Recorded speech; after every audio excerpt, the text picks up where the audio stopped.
Pahalgam attack मामले में अलग अलग अपडेट सामने आ रहे हैं और पहलगाम अटैक में खच्चर वाला भी गिरफ्तार हुआ है। महिला पर्यटक से उसने धन पूछा था। संदिग्धों ने हथियारों की भी चर्चा की थी। आरोपी अयाज अहमद जुंगाल गांदरबल से गिरफ्तार हुआ है। ये तस्वीर सामने आई है, देखिए ये जो मरून जैकेट में जो तस्वीर है, ये वही तस्वीर है जो एक महिला ने अपने मोबाइल से कैद की थी और वो बता रही थी कि एक खच्चर वाला शख्स था, लेकिन ये हमसे हमारा धन पूछ रहा था, हथियारों का भी कोई जिक्र कर रहा था। ऐसे में इसे संदिग्ध माना गया है। पहलगाम में खच्चर वाला गिरफ्तार हो गया है। महिला पर्यटक से धन पूछा था और वो वीडियो सोशल मीडिया पर बड़ा वायरल हो गया था। अयाज सोनमर्ग जो कि थजवास ग्लेशियर में टट्टू सेवा देता है, वो जो खच्चर चलते हैं ना पहाड़ी हिस्सों में, दुर्गम इलाकों में, वही खच्चर चलाने का काम ये करता था। अयाज सोनमर्ग थजवास ग्लेशियर में ये सेवा देता है, जहां पर खच्चरों पर सवारी लेकर जाता है। पहलगाम में खच्चर वाला गिरफ्तार हो गया। पहलगाम अटैक के बाद व्हाट्सएप पर एक तस्वीर और चैटिंग का स्क्रीनशॉट वायरल हुआ था। इसमें पहलगाम में खच्चर की सवारी कराने वाले एक शख्स की तस्वीर है। दावा किया गया कि खच्चर चलाने वाले ने उन लोगों से उनका धन पूछा था। वो लोग हथियारों की बात भी कर रहे थे। वायरल तस्वीर पर कश्मीर पुलिस ने लिया है एक्शन। उसमें नजर आ रहे शख्स की पहचान की गई। गांदरबल पुलिस ने शुक्रवार को तस्वीर में नजर आ रहे शख्स अयाज अहमद जुंगाल को गिरफ्तार किया है। वो गांदरबल के गोहीपोरा रायजान का रहने वाला है। सोनमर्ग के थजवास ग्लेशियर में टट्टू सर्विस यानी कि खच्चर की सवारी देता है। पुलिस अब उससे पूछताछ कर रही है। ये देखिए तस्वीर जिसमें आपको दिख रहा है मरून कपड़ों में ये जो शख्स है, इसी की गिरफ्तारी हुई है और अब इसे संदिग्ध माना गया है।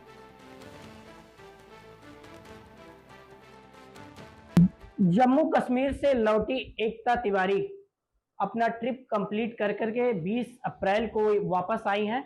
वहां पर कुछ घटनाक्रम हुए इनके साथ। अगर बात की जाए तो जम्मू कश्मीर के पहलगाम में आतंकी हमले को लेकर के कुछ इनके पास जानकारी है। आइए हम इनसे जानते हैं कि क्या कुछ जानकारी और वहां पे क्या कुछ घटनाक्रम हुए, उसके बारे में आप बताएं कि क्या हुआ था वहां पर। हम लोग पहलगाम 20 अप्रैल को पहुंचे थे।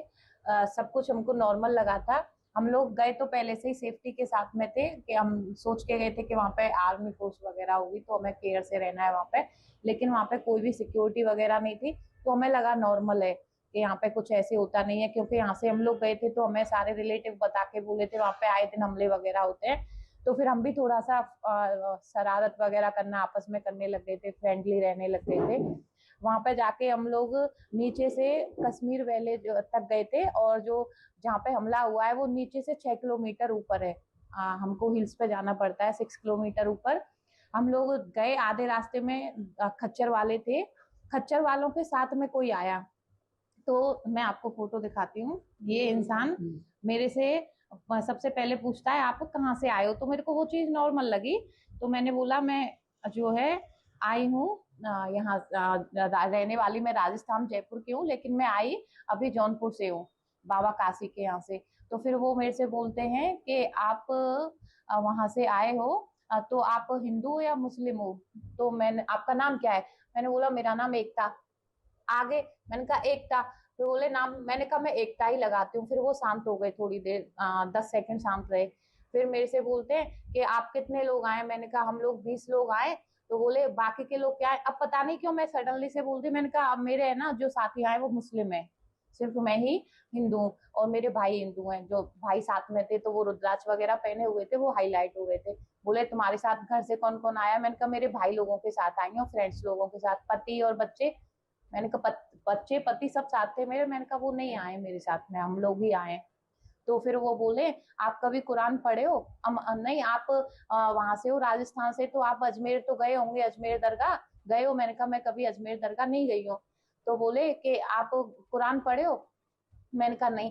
फिर बोले आप अमरनाथ जाना चाहती हो? मैंने कहा मन तो है, लेकिन मैं कभी गई नहीं हूँ, रजिस्ट्रेशन वगैरह पता नहीं क्या होगा। तो बोलते हैं हम आपको बिना रजिस्ट्रेशन के लेके चले जाएंगे। ये बताइए कि जिन्होंने आपसे बात किया वो क्या कर रहे थे, आपसे उनसे क्यों मुलाकात हो गई? सर वो हमारे साथ में चल रहे थे। मेरे को लगा कि हमें बाद में पता लगा कि खच्चर के साथ में, एक खच्चर के साथ नहीं, सॉरी 4 खच्चरों के साथ एक इंसान था। वो हमारे साथ वैसे ही जा रहे थे साथ में, और हम सोच रहे थे कि वो उनके हेल्पर है जो खच्चर वालों के। तो हम जब नीचे आए, जब हमारी बहसबाजी हुई, तो हमने पूछा वो लोग आए जो हमसे रुद्राक्ष की माला वगैरह को लेके पूछ रहे थे, तो वो लोग नीचे बोले कि वो हमारे साथ नहीं थे। नहीं, कुछ जैसे अभी जब वहाँ पे घटना हुई, तो वहाँ पर महिलाओं ने बताया कि उनसे पूछा गया कि आप हिंदू हैं?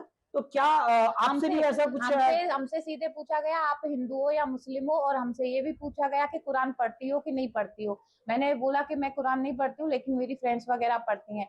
और बोला गया कि मैंने बोला कि मेरे को कुरान के बारे में नहीं पता, तो वो लोग बोले कि कुरान पढ़ना चालू करो। तो मैंने वहां से, मेरे को उन पे डाउट हुआ, मैंने वहीं से बोला कि मेरे को नीचे वापस जाना है। नहीं, तो ये बताइए कि क्या एक मोबाइल पे बात करने की भी बात कुछ सामने जी आई जी। है? ये वो क्या है पूरा मामला? एक उनके पास फोन था, छोटा वाला फोन था, वो पैर में अपने रखे हुए थे। वो बार बार किसी से बात कर रहा था, बार बार उनका कहना था 20 लोगों का ग्रुप आया है, वो ऊपर आ रहा है। तो वो फिर वहां से पता नहीं क्या बोले, मेरे को समझ में नहीं आया। फिर उनकी थोड़ी देर बाद कुछ और बात कर रहे थे, बात होते होते बोले वो हम जो है ब्रेक फेल नहीं कर पाया है। अब जो प्लान बी तो बोला मैं 35 बंदूकें भेजा हूँ और घाटी में रखिए, कोई घाटी जगह का नाम ले रहे थे। 35 बंदूकें भेजा हूँ बॉक्स में।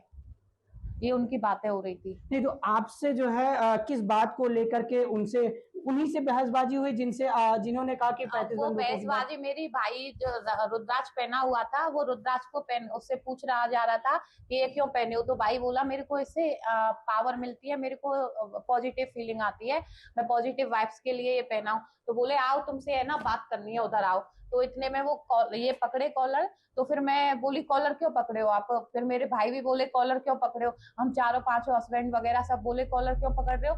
तो फिर वो मेरे को यहाँ पे ऐसे करके थप्पड़ मारे।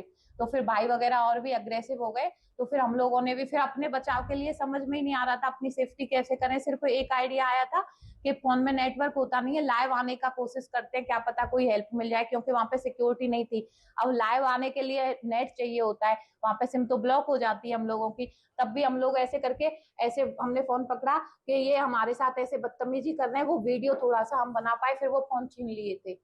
फिर तो कुछ लोग वहां के लोकल के थे, वो हमसे बोले जल्दी गाड़ी में बैठो, आप निकल जाओ, मेरी बेटी आप बुलाइए 4 ईयर की, अभी तक बहुत डरी हुई है, मम्मा वो आपको ऐसे खींच के क्यों ले जा नहीं, तो रहे ये थे। बताइए पहलगाम आप पहुंच नहीं पाई, क्या कारण थे? कि यही बस कि आपको डर गए कि नहीं नहीं ये सर, कुछ डर घटना गए नहीं, क्योंकि हम लोगों से वो बार बार एक ही क्वेश्चन किया जा रहा है, आप कुरान पढ़े हो कि नहीं, कुरान हिंदी में हम लोगों के धर्म को लेके पूछा जा रहा है। तो मेरे को वो सही नहीं लगा। और फिर वो लोग फोन पे जो बात किए थे कि 35 बंदूकें भिजवा दिया हूँ, वहां पे हम लोगों के बहुत अंदर डर बैठ गया था। और मेरे साथ ग्रुप, मेरी फैमिली भी गई, मेरी फैमिली गई थी, मेरी फ्रेंड्स गई थी, उनके सेफ्टी के लिए मैं नीचे आ गई थी। जब आपको जो है वहां के अटैक के बारे में जानकारी हुई तब आप कहाँ थी और क्या मेरे को सर बाद में पता लगा था, जब मैं होटल से निकल गई थी। होटल से निकलने के जैसे ही मैंने फोन ऑन किया, 6-7 घंटे बाद मेरे को पता लगा। तब मेरे को पता लगा, फिर मेरे पास फोटो आई, उनके स्क्रैच आए, तो मैं तुरंत उनको पहचान गई कि ये हमारे साथ थे। फिर मैंने तुरंत एक्शन लिया, मैं 1076 पे सीएम योगी जी के यहाँ पे कॉल की, लेकिन वहां से वो लोग मेरी बात सुने, कोई रिप्लाई नहीं किए, कोई भी रेस्पॉन्स नहीं आया। आप पूरी तरीके से श्योर हैं कि जो स्क्रैच 4 लोगों का जो है भारत सरकार ने जारी किया है, उनमें से जो है एक से हमारे आपसे साथ बहसबाजी हुई है? बहसबाजी हुई है। और मैं ये भी श्योर हूँ कि उनमें से जो बात कर रहा था, वो बंदूकों की बात कर रहा था, मैं इसमें भी 100% श्योर हूँ। घाटी में हुए पहलगाम में जो टेररिस्ट अटैक हुआ, इन्होंने 20 तारीख को पहलगाम में थी और पूरे मामले को इन्होंने बड़ी उनके ऊपर जो घटनाक्रम हुए, जो इनके साथ बदतमीजी हुई, इन पूरे मामलों में इन्होंने अपनी बात रखा और किस प्रकार से जो है घटना से पहले इनके पास कुछ चैट्स भी हैं और कुछ स्क्रैच को इन्होंने श्योर भी किया है, ये इनके मोबाइल फोन में है और इन्होंने दिखाया कि इनमें से कौन से थे जो जिनको आपके साथ में घटनाक्रम ये थे, ये जो कॉलर इसका पकड़े थे मेरे भाई का, वो ये था, और ये भी साथ में था। तो इनमें से 2 लोगों की जो है इन्होंने तस्दीक किया है कि इनमें से 2 लोग का जिनका स्क्रैच और भारत सरकार से जारी किया गया है। वहां पे जो भी हुआ है वो सिक्योरिटी ना होने की कारण हुआ है। 8 किलोमीटर के अंदर में कोई भी सिक्योरिटी नहीं थी, ना पुलिसकर्मी था, ना आर्मी मैन थे।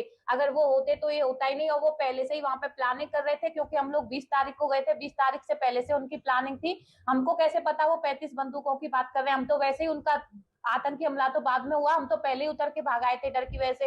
और मैं पूरे रास्ते बोलते हुए आई थी, ऊपर सेफ नहीं है, सब वापस चलो वापस चलो, कोई मेरी बात सुन भी नहीं रहा था। तो ये थी एकता तिवारी जी, जिनका साफ कहना था, लोगों से उन्होंने अपील भी किया कि वापस चलिए, वहां पर सेफ नहीं है, लेकिन लोगों ने इनकी बात नहीं सुनी। कैमरा पर्सन आलोक के साथ अजय, इंडिया न्यूज, जौनपुर।